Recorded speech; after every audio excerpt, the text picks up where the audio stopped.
From the Jennings Communication Building on the campus of Dixie State University, this is Trailblazer Weekly.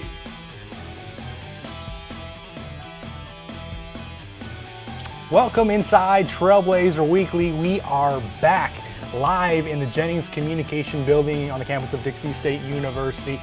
I'm your host, Drayson Ball.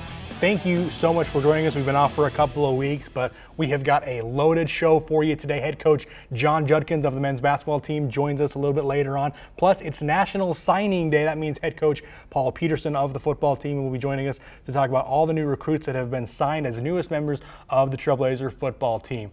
But let's begin, as always, with our Blazer Beat.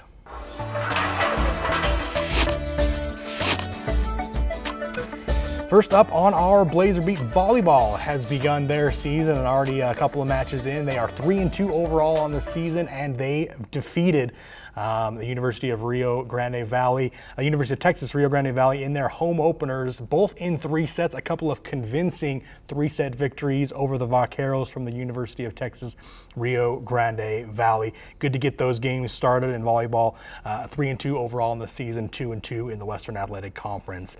Men's basketball, a couple of games against California Baptist University. They split those 2 matches, defeating California Baptist 79-75 last weekend against the Lancers. Had to be good for Coach John Judkins to go into the CBU Events Center in Riverside, California and get a victory over those pesky Lancers. We'll talk to him about that renewed rivalry coming up just a little bit later on the show. And finally, on our Blazer Beat, men's soccer and women's soccer begin play this week. Women's soccer begins today against Gonzaga University. We'll talk about that game just a little bit later on as well. It's going to be fun now. We're starting to get into that transition, that period where women's soccer, men's soccer, volleyball, football is coming up a little bit later on this month. Men's basketball is still going. We're getting into that time where all these games and all these teams are going to be starting, and it's going to be a lot of fun. Don't forget to follow us on Twitter at DSU Blazer Weekly as we now transition out of our Blazer Beat and jump kind of into the meat of our first segment here, the question of the day.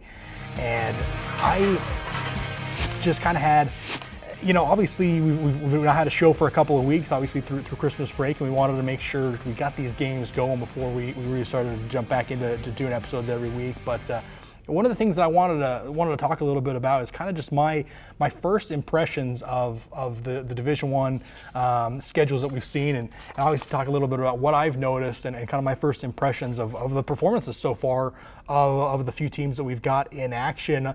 Obviously, I mentioned earlier on in the season that it was going to be a roller coaster. It was going to be an up and down kind of season. There was going to be a lot of things to learn from, and there's going to be a lot of ups and there's going to be a lot of downs.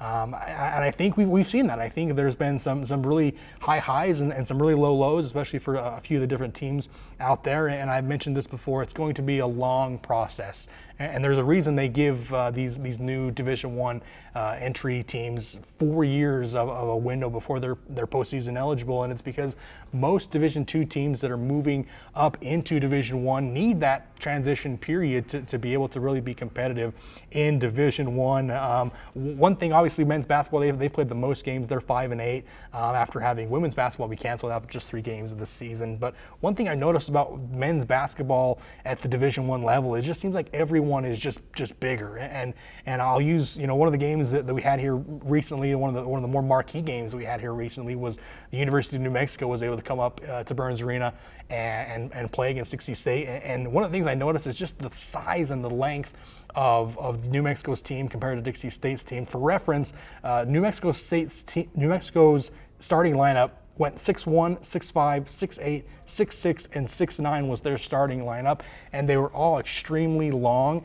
And they also had 6'10" coming off the bench, and so you're not going to see a whole lot of 6'10", 7-foot guys. We've seen several 7-foot guys for men's basketball throughout the season. You're not going to see a ton of those guys at the Division II level.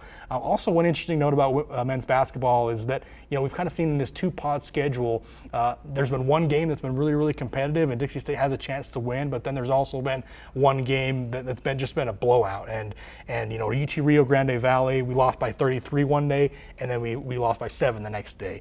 Against Grand Canyon, we lost by 3 the first day, and then we lost by 35 the next day. And then against California Baptist, we lost by 15. Then we won the next day by 4. But that's kind of just the way that I feel like it's going to be, because I think teams underestimate Dixie State a little bit, and so either they come in the first game and they underestimate us, and that's why the game is a little bit closer, or maybe they come in and they blow us out the first game, and then they don't really think that we can compete with them the next game. That's when it gets a little bit closer in that second game as well. So very interesting stuff for this first little bit of the first Division I season here. But let's transition now in the final minute into our Rock Canyon Bank By the Numbers feature. And our By the Numbers feature is about kind of just the records that we have so far. Obviously, very few teams have started. We're going to kind of really start to get into more teams starting over here in the next couple of weeks. But men's basketball, like I mentioned, 5-8 overall in the season. Volleyball are 3-2, so they are the only team right now that are above 500. Short sample size with just 5 games.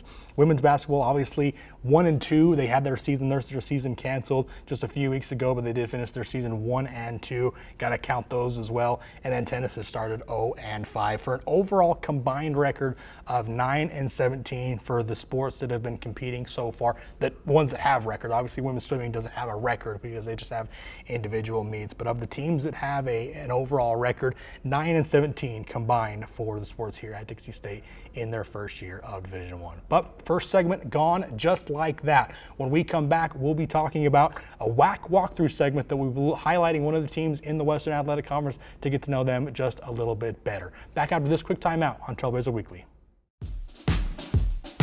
Radio Dixie 91.3, Young the Giant, something to believe in. John, what song do you want to hear? Next, Miss Calendris. You'll be on the SWAT team, the SWAT team. That's a fantastic situation. I was going to talk to you last time.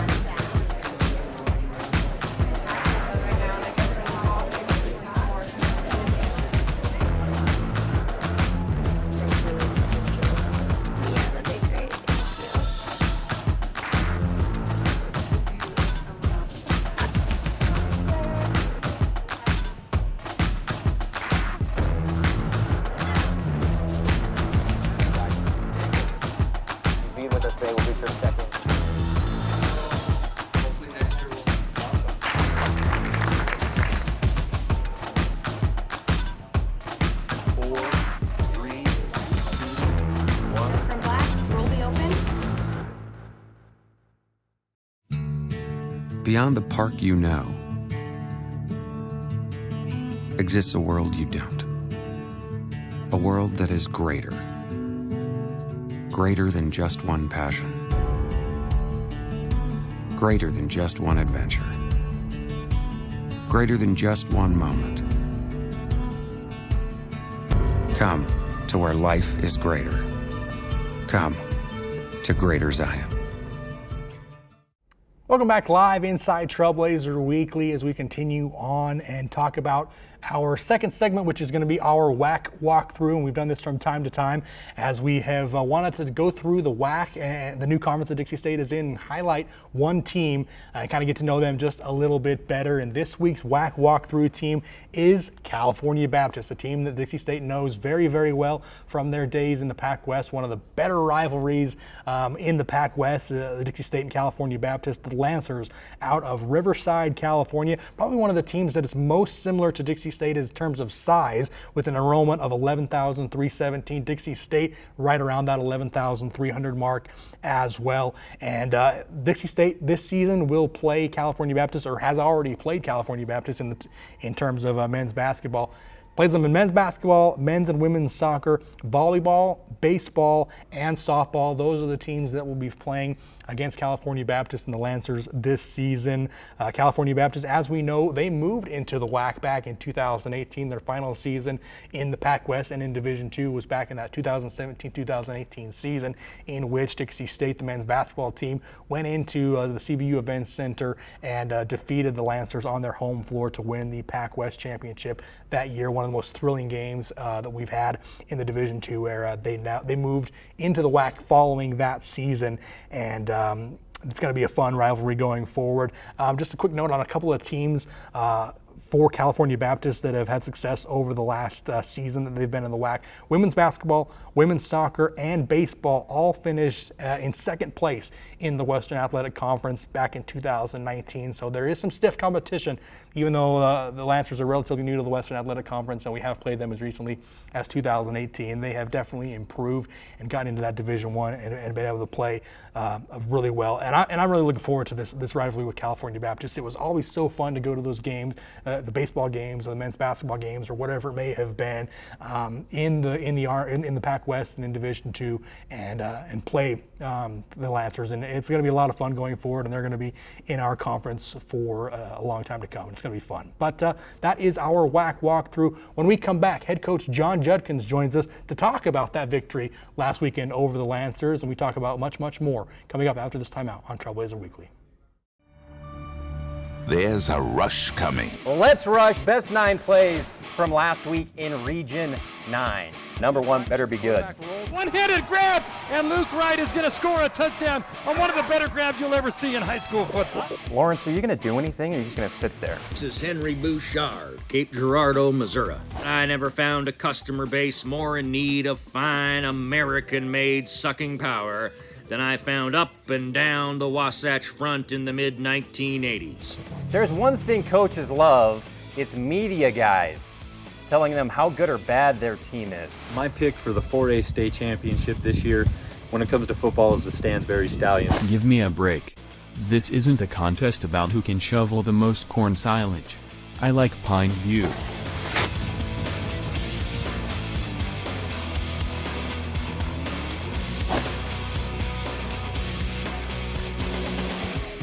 Today's show is brought to you by the Dixie State Campus Store, the official source for DSU Trailblazer clothing, providing students with textbooks, as well as educational, office, and art supplies. Located on the second floor of the Gardner Center, the Dixie State Campus Store, proud sponsor of Trailblazer Weekly. Welcome back inside Trailblazer Weekly as we march on a Wednesday afternoon. We're joined by head coach John Judkins, and the men's basketball team is off to a 5-8 start in their first season as Division I. Coach, thanks so much for taking the time to come on our show today. Thank you for having me. Wanted to start off, it's obviously been, kind of an up and down crazy schedule for you. I'm sure it's been, there's been some fun parts. There's been some, parts where you've wanted things to go a little bit differently, obviously. But I just kind of want to talk about first, just your overall impressions of the season. We're already halfway through, believe it or not. Just give me your overall thoughts. What have you seen that you've liked? What have you seen that you guys need to work on going forward? Just give me your overall impressions of the season so far. That's a good question. Obviously, I'm happy we're playing. When I see high schools that we're talking to, recruiting guys that aren't playing their senior year or whatever, I'm just glad that we're playing. It's great for our kids, even though I know it's tough. It's hard with making a jump from Division II to Division II to Division I. That's the first thing. It's hard, and then now with this COVID stuff, it even makes it even harder. So it's made me try to be a little bit more patient than I normally am, because it's nothing we can control. It's tough, but we're playing great teams, and then you have, the COVID thing. The one thing I asked my guys, is it hard for them, and their thing was, coach, it's hard because you get so excited to play, and then all of a sudden the day before you get, oh, sorry, it's canceled. And so they get up and down really quick, and that's tough. That's tough on the players. We as coaches are preparing, no matter if we're playing or not, we're going to get them all prepared, and then you wait till Thursday morning, and they say, okay, we're good to go, and you get on the plane or get on a bus and head out. So that part's hard. You just don't know if you're going to play or not. But the competition's really good. The Division I, we knew it was going to be tougher. We knew that. So when you said there's some good things this season, yeah, we wish we could have won some more games. There's a couple of games I think that slipped by us. I think New Mexico would have been one we probably should have won. The Gonzaga thing, that was a fun experience for our guys. It's just tough that we didn't have our whole team there with the COVID stuff, but what a great experience for them. And then we didn't get to play Weber State. We didn't get to play Utah State. We didn't get to play New Mexico State early in the year. We will at the end, but those are games our guys were kind of looking forward to early in the year, and so not playing those was kind of a tough thing for us. Let's talk a little about, you mentioned the University of New Mexico. Good to get that game in here in Burns Arena, and obviously they had a game here as well a few days later. I wanted to use that and talk about my next point. Is there something that you've noticed about Division I that maybe that had surprised you? I mean, with New Mexico, it seemed like they were all big and long, and they had long arms, and they played really long, the entire team. Is there something like that you've noticed that maybe surprised you about Division I? No. I mean, obviously, where I see the difference in D2 and D1 is size. They're bigger, they're stronger. That's something that we have to work on. We're doing it great with our strength coaches. They're working hard and getting stronger. It's not that; it's just recruiting bigger guys.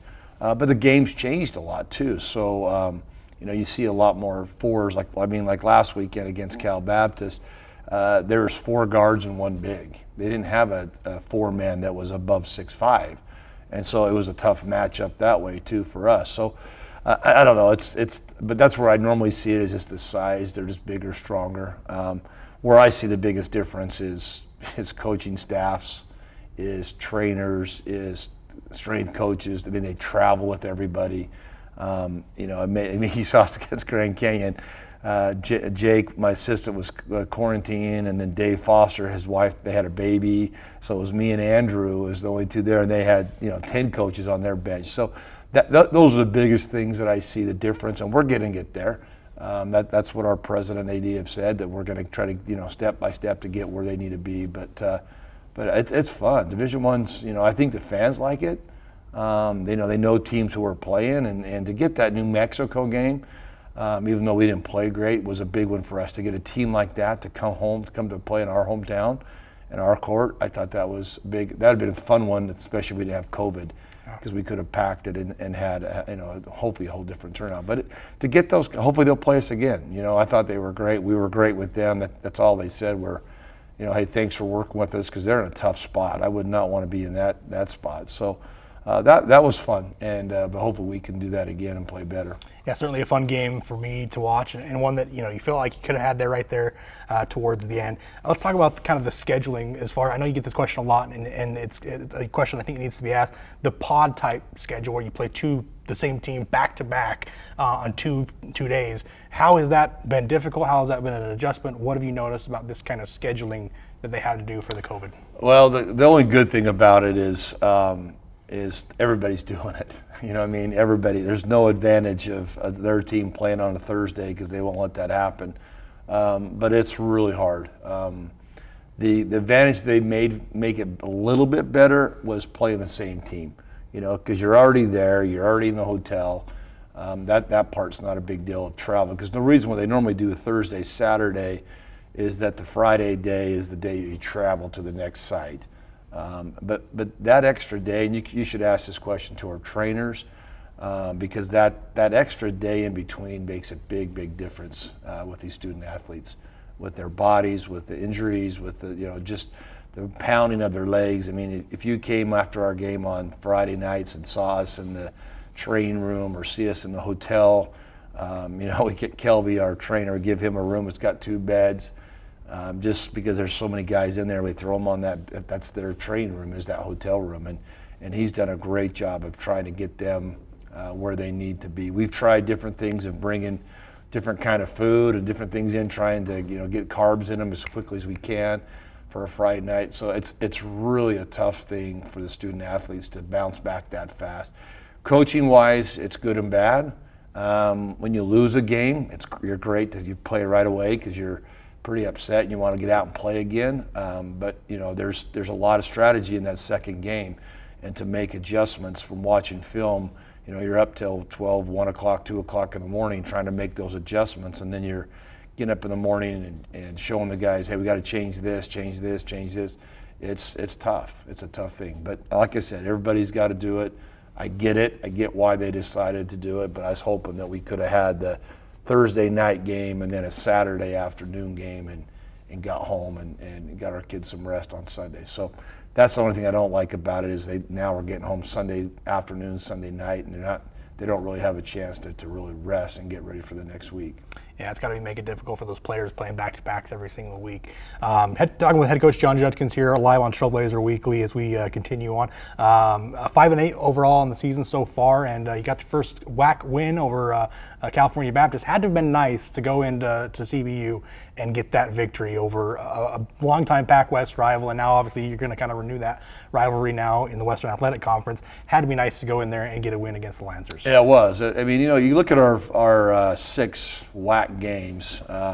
First at Rio Grande Valley. I mean, we got killed the first night. Second night, I thought we had a really good chance to win. Let that one slip away, and then we played Grand Canyon here. First game, we lose to them by 3. Had a chance to tie it. It was a good game all the way around, and they're first place in our conference. So then I just thought, hey, we got to play 2 games good in a row. And Friday night, I thought we played well. The score it looked like it was a bigger blowout than it was. Going back, they had stretches where they just made a run and went on an 8-0 run to push that up. But we were right there. And so I think we thought we had a good chance of Saturday. Made some adjustments. Again, I think the back-to-back games hurt them more than it hurt us because they're only playing about 6 guys, and their point guard played the whole time. He never came out. 40 minutes Friday, 40 minutes Saturday. So we kind of used that to our advantage, got out and ran a little bit more, but that game, it brought back a lot of those D2, especially at Cal Baptist. We felt comfortable in that gym. We've been in that gym. The last time we were there, Division II, we won the conference there, conference tournament there. And so our guys, I think some of our guys weren't even there, but again, just the feel of it, we felt pretty comfortable there. They run a lot of different stuff than they did before, and so do we. And so it was just a fun battle to have that. That's going to be one of our rivals, I think. They're close enough, them and Utah Valley, and now with SU jumping into our conference, that'll be another one. But that's always been a big rival. And so our guys were ready to play, and it was fun to see them come out and win. Yeah, I'm sure you had to have some flashbacks to that 2018 Pac-West Championship as you were walking into the CBU. Oh, totally. Put us in the same locker room. I mean, it was fun and funny because Dayson was here watching in the crowd, watching his brother Daler play that game. So he remembers it. That was one of the guys that kind of did. So you're right, but they still remember it. Those guys did because when I got there, all their assistant ADs and their helpers were like, "Oh, I remember last time you were here." So it's a fun rival. They treat us well. I think we treat them well.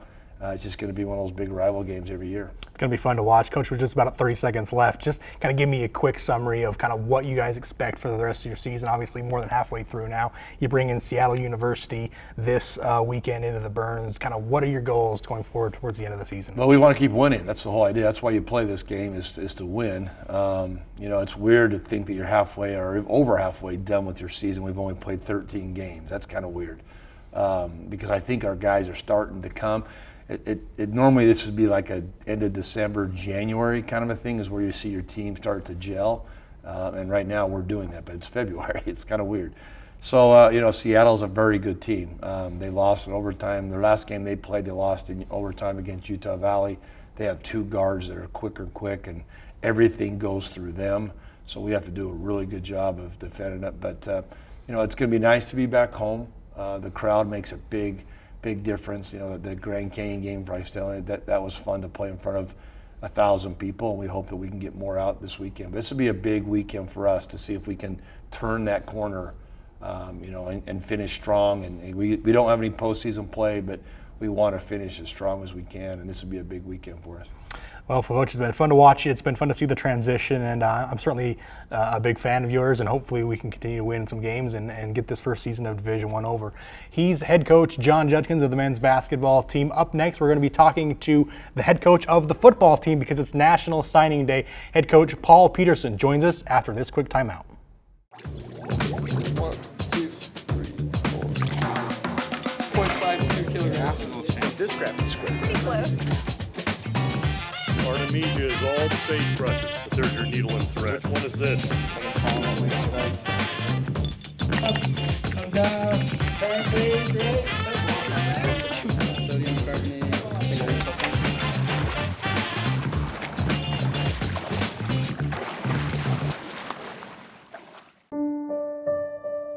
Time apart has taught us. In our social distance, we found space. Space to ponder. Space to connect. Space to imagine. space to heal. In the emptiness, we found meaning. In silence, we found beauty. In separation, we've discovered there is so much more to find when we find our space. Find your space. Radio Dixie 91.3. We don't play that. Nope, not that. A big fat no there. That's what we play. And stuff like that.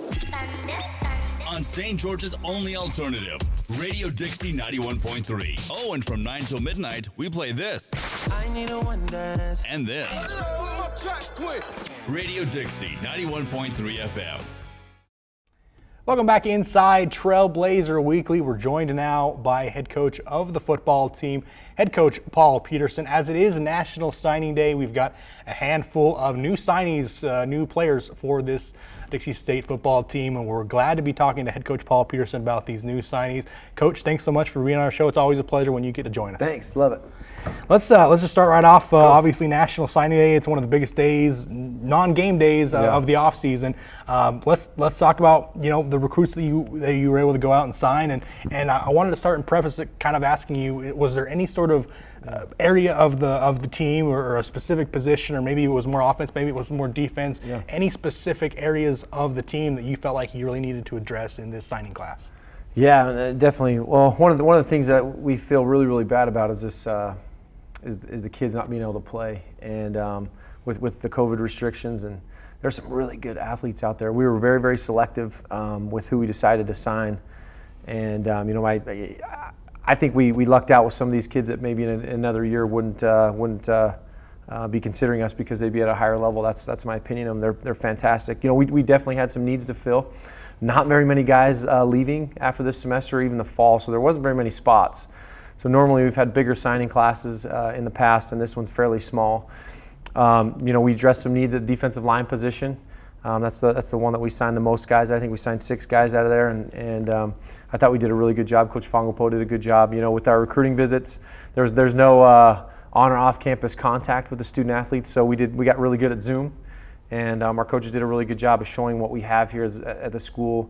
And it was a good fit, and I think there's a lot of trust with these guys, with as far as us and us trusting them too, not being able to shake their hand and look them in the eyes. I thought we got a really good class. We're excited about it. Well, let's talk about first on the offensive side of the ball. I know we have a few guys there to talk about. Let's jump into maybe quarterbacks and wide receivers, maybe some skill position guys that you have. Talk about a few of the guys that we're able to sign. We're really excited about our quarterback, Kenyon Oblad. He's at a legacy high school in Las Vegas at UNLV. He started in 2019 as a freshman and played in some really big games. He beat Vanderbilt and SEC at their place, and he was the conference player of the week. And so he's and as a freshman doing that, he had a 2-to-1 touchdown interception ratio, which is awesome as a freshman. So he's got a ton of upside. We're super excited to add him to the competition that we already have in our quarterback room with Cody and Kobe, and so he definitely adds value to us. We weren't looking for offensive line for right now, but we did sign Andrew Springer out of Alta High School. He's going to serve a mission. We ended up signing 7 missionaries, so we'll get them back here in a couple years, and we've got a nice little cycle of guys coming back next year as well. James Palmer, for us. At a Skyridge High School, big, tall receiver, 1,100 yards receiving, ton of touchdowns, great kid, and we're definitely excited about him. He's going to be serving a mission as well. I think that rounds out our offense. We only signed 3 guys offensively. Talk about Isaiah Afatasi a little bit. He was our mid-year signee at running back. Had a scholarship offer to Utah State, but the coaching change didn't work out. He's here with us right now practicing. And that guy's a jitterbug, man. He can move, so he's going to add value to our team as well. So not very many offensive positions opened up for us to offer scholarships, although, like I said, there was a ton of really good guys out there. We had to turn quite a few kids away that we feel really bad about. But offensively, I thought we filled the needs that we needed. Circling back just quickly to one note on quarterback Kenyon Oblad, 2,000 yards and 18 touchdowns as a freshman at UNLV. Certainly going to be a fun quarterback competition. Going into games later this month. All right, let's transition now onto the other side of the field, the defensive side of the field. Let's talk about offense or defensive linemen, maybe some linebackers, and then maybe transition into your secondary. Corners and so like I said, we signed some really, really good defensive linemen. You can tell from the stats, tall and long, ton of developmental potential. That's kind of our recruiting pitch to these guys. Get them here. We're going to get you in the weight room, get you bigger, faster, stronger. And we did some really good things. Got a couple guys from out of state and some guys from in-state. Just to name a few guys, TJ McCray out of Centennial High School, Arizona, big interior defensive lineman that we're excited about. Cyrus Webster out of West Jordan High School, local guy up in Salt Lake that we're excited about. Tyson Guild out of Durango High School, just down the street, defensive end, 6'5", 215 long, covers the field very, very well. Another big, tall, long guy, Jacob Gibson out of Mayfair High School, defensive end, 6'6", 230. So you can see the length that we're definitely trying to get. Nathaniel Pryor out of Judson, Converse, Texas. Really excited about that. I have a connection, old friend there is the coach there. He's a big kid that can clog that hole for us in our nose and our 4-down and 3-down fronts. He'll be a great addition for us. Who am I missing? Rick, local. I'm going to mispronounce his name. Muyaye out of Pineview High School. So another local kid with Isaac Lees. Both these kids really excited about, and they did some really good things in Region 9. We definitely want to focus on Region 9 here, local kids, and make sure we do a good job recruiting them. Both those two are fantastic for us. Cooper Wall out of Tumwater, Washington. Him and Rick are both missionaries, so we won't see them for a while, but definitely excited about them for sure. Transition right into a linebacker if you want. Will Leota, Salem Hills High School, 6'2", another big, tall, longer linebacker. Will get down and hit you. Was a great running back in high school too, playing both sides of the ball, so he definitely got work out of him. Kyler Laufiso, missionary, Copper Hills High School, 6'4", 225, another kid that's tall, long, and rangy, that makes some plays all over the field. So I thought, like I said, I thought we addressed the needs that we had, and definitely in 23, we're talking that far along. In 23, when these guys get back from the mission, just adding value to our program, and we understand the culture here in Utah, and we like that. We love having the missionaries. They're more mature. They come back and add some leadership to our team, and so we want to focus on that too. But overall, a fantastic class, I think. Really high character kids, high GPA kids that'll come in here, and we'll just help them develop. Their parents did a fantastic job raising them, and now I guess it's our turn to take over. It looks like just one defensive back, Bryant Weekly, out of Bryant, Pittsburgh, California. Let's talk about him a little bit. He's I believe Bryant's a 3-star recruit out of California. Again, another longer kid. That's got potential to come in and help us right away. Great personality, another high GPA kid. So definitely excited about him. He's the one defensive back that we got. Good stuff, Coach. Looking forward to these players, and obviously, the transition to Division I is something that is going to be pertinent all the way throughout the end of the year. Is there something that you've noticed now? Obviously, this is your second signing class as you came in last season and kind of just had the tail end of that recruiting classes in Division II, and now you're recruiting as a Division I school. Have you noticed any differences at recruiting from a Division II to a Division I school like this season? Yeah, I think the resources that Coach Judkins said before too. What our president and our athletic director have promised, it's happening, and so we're definitely excited about that. We up the money. We up the scholarship money. So, these kids, they all want to pop their chest and show me the money. Well, we have it now, and we can match facilities and we can match scholarship dollars, and people want to be here, especially in Utah. They want to be in St. George, and so I think that's the biggest thing that we've able. I said it in our first signing class. We just didn't have as big a stick to swing. Well, we've got it now. We've matched it, and so we're not missing. On some kids that we did before because they're Division II or they're making the jump, they're not quite ready yet. We're ready now, and I think these kids have been able to sense it. They saw our facilities on Zoom or online, and they want to be a part of it and want to be part of this transition. And then with the WAC, with the new schools they got coming, and we got some Texas ties, and they know we're playing some good football and they want to be a part of it. So I think that's helping and making it a little bit easier to the sell is a little bit easier. They want to be a part of what we're doing. You mentioned it, Coach. Let's talk about that. You mentioned the announcement, the WAC that brought in 5 new schools, all football schools, and it's going to bring football back to the WAC, including the rival, well, now going to be rival SUU up just a few miles north. Talk about how fun it is now, knowing that you've now got a home in the Western Athletic Conference with a good group of schools that are going to be competing at the FCS level. Yeah, we thought it was going to happen eventually. We didn't think it was going to happen this fast. It's awesome. These schools are really, really good. Those 4 Texas schools, they got a bunch of conference championships, national championships under their belt. Stephen F. and Sam Houston, really perennial good football teams. We can't wait for the one up the street. We tried to play them here in the springtime, and we had them open up in the fall, but COVID, and so that rivalry is going to be fantastic. We can't wait to play them. I don't even want to say their name, but we're right up there ready to compete with them. They've done some really good things, and we had some recruiting battles in this signing class, which is always fun too. But we're ready to go. It's fun jump. It's going to be a certainly fun transition. Obviously, let's talk.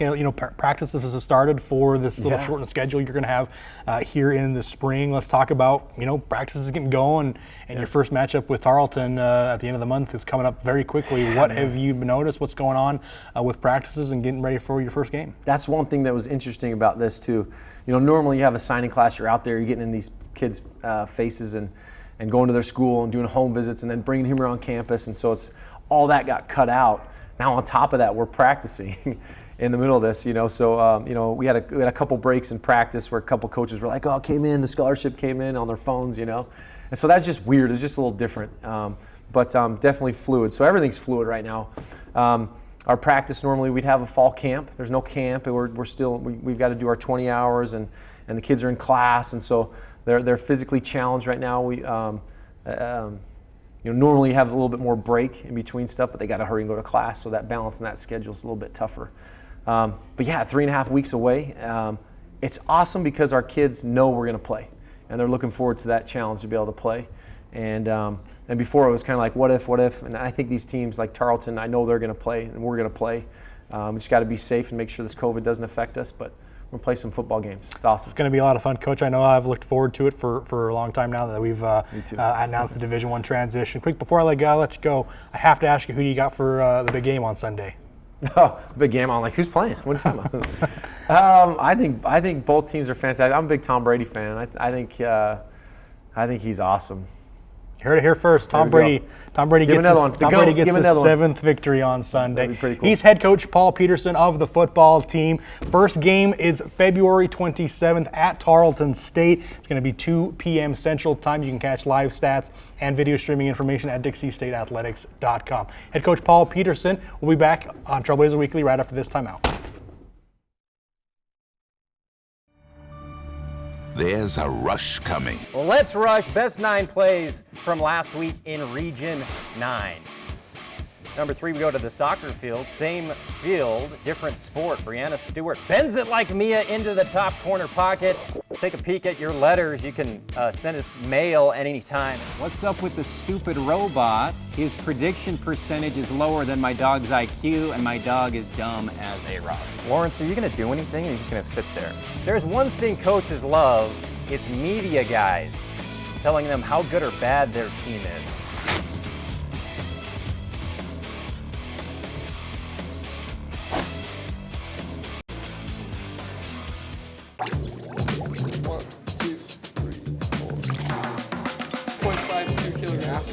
This graph is pretty close.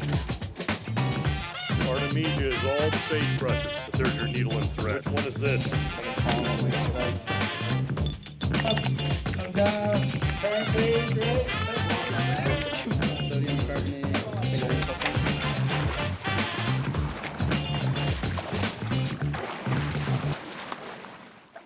Today's show is brought to you by Rock Canyon Bank, serving Utah businesses and agriculture for over 25 years, with locations in Pleasant Grove, Orem, Provo, Spanish Fork, Fillmore, and at 94 East Tabernacle, right here in St. George.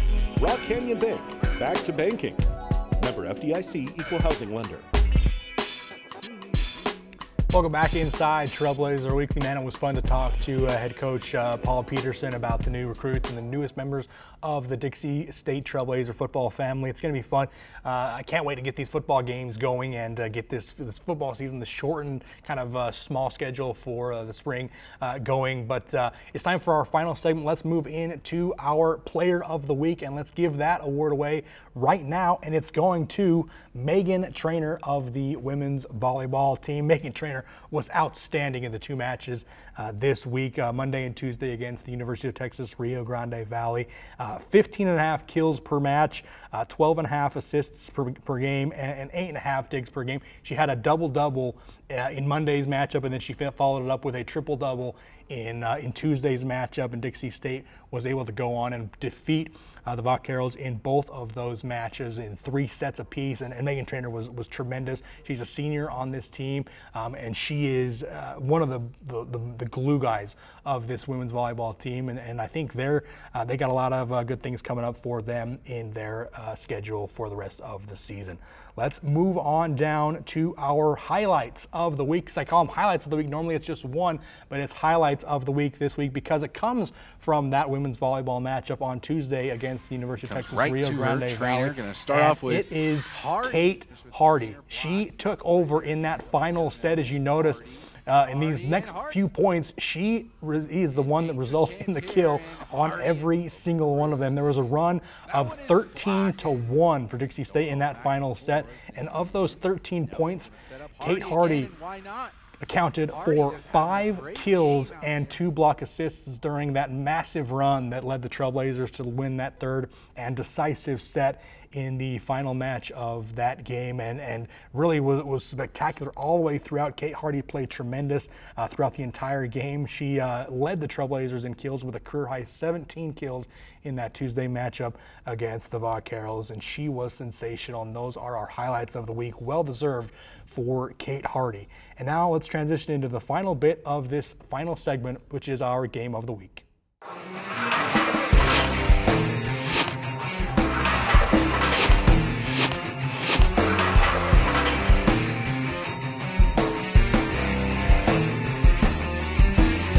Our Game of the Week actually is the game of the day because it's going to happen a little bit later on today inside Greater Zion Stadium. It's the women's soccer taking on Gonzaga. That's right, the Bulldogs from Gonzaga are coming down to St. George to play women's soccer today. In fact, a little bit later on today at 7 p.m. inside Greater Zion Stadium.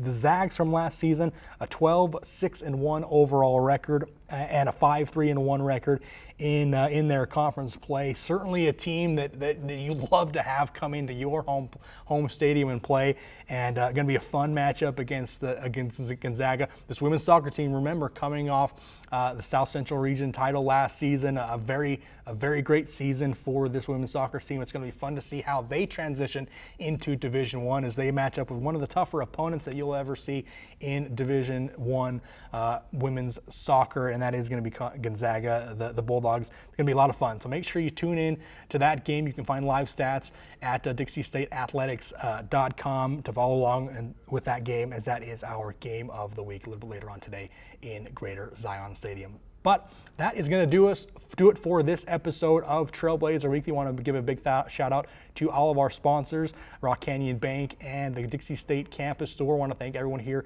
at the CEC TV studios, and we'll catch you later.